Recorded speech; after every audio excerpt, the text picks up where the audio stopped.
আজকের রান্নায় থাকছে দুপুরে মজাদার ডিমের কারি। এটা আমার প্রথম ভিডিও। আপনারা সবাই আমার পাশে থেকে সাপোর্ট করলে আশা করি সামনে আরও ভালো ভালো ভিডিও দেখতে পাবেন। প্রথমে আমি কয়েকটা ডিম পানিতে লবণ দিয়ে সিদ্ধ করে নিব। ডিম সিদ্ধ বসিয়ে আমি রান্নার যেগুলি উপকরণ কাঁচামরিচ, টমেটো, ধনিয়া পাতা, পেঁয়াজ এগুলো রেডি করে নিচ্ছি। সব ধনিয়া পাতাগুলি ভালো মতো ধুয়ে নিচ্ছি। কাঁচামরিচের ফ্লেভারটা ভালো লাগে, তাই রান্নায় আমি বেশি কাঁচামরিচ ব্যবহার করি। ধনিয়া পাতাগুলো আমি বেছে নিয়ে পানি দিয়ে বেশ কয়েকবার ধুয়ে নিচ্ছি, কারণ এগুলিতে অনেক মাটি থাকে। এর ফাঁকে আমি ডিম সেদ্ধ হয়েছে কিনা একটু চেক করে নিচ্ছি। ডিম সেদ্ধ হয়ে গেছে, এখন আমি চুলাটা বন্ধ করে দিচ্ছি। এর মধ্যে আমি এখন পেঁয়াজ কুচিয়ে নিব। এখন আমি পেঁয়াজগুলা ভালো মতো ছিলে পানি দিয়ে ধুয়ে কেটে নিব, কারণ আমি বটি দিয়েই কাটতে পছন্দ করি এবং যাতে ভালো মতো ধুয়ে কাটতে পারি সেজন্য একটু সময় নিই। পেঁয়াজগুলা বটি দিয়ে কাটলে ভালো মতো কুচিয়ে কাটতে পারি, সেই জন্য আমি বটি দিয়ে কাটতেই পছন্দ করি। আর যাতে ভালো মতো কাটতে পারি এই জন্য আমি ধীরে সুস্থেই কাটতে পছন্দ করি। আর নতুন পেঁয়াজ সেজন্য কাটা একটু হচ্ছে হাত থেকে। এবার আমি ধনিয়া পাতা কুচি করে নিচ্ছি। এরপরে এক এক করে কাঁচামরিচ, টমেটো সব কেটে রেডি করে নেব। এখন আমি সব কিছু কেটে হাতের কাছে রেডি করে নিচ্ছি, যাতে রান্নার সময় কোনো অসুবিধা না হয়। হাতের কাছে সব কিছু রেডি থাকলে রান্না করতে অনেক সুবিধা, সময়ও কম লাগে। এখন আমি কাটাকুটি শেষ করে সব হাতের কাছে গুছিয়ে নিচ্ছি।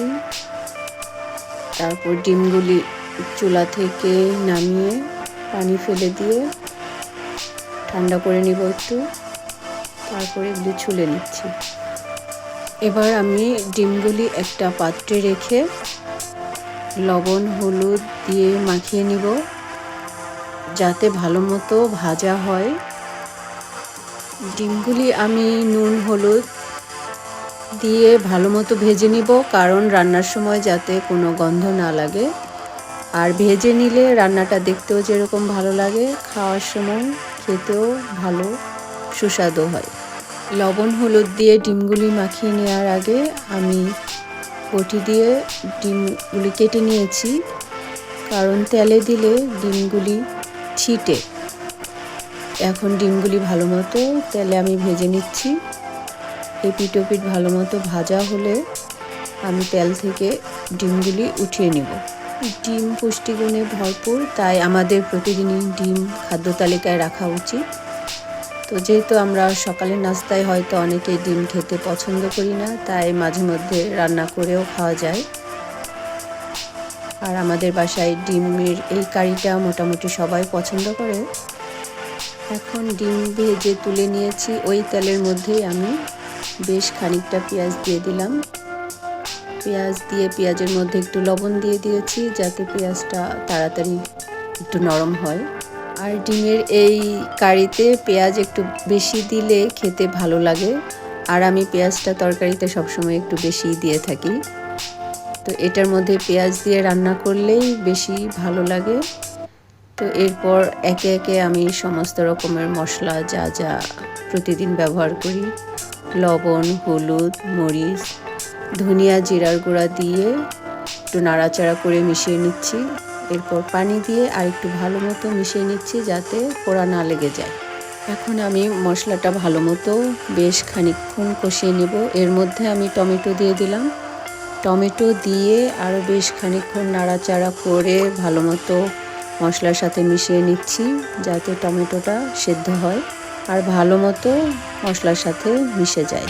এখন আমি টমেটোটা গলে যাওয়া না পর্যন্ত একটু পানি দিয়ে আর একটুক্ষণ সিদ্ধ করে নেব, আর এরপরে ভালো মতো কষিয়ে নেব। যতক্ষণ না তেল মশলার উপরে উঠে আসে ততক্ষণ পর্যন্ত আমি মশলাটা ভালো মতো কষাবো। মশলাটা ভালো মতো কষানো হলে তরকারি খেতেও ভালো লাগে।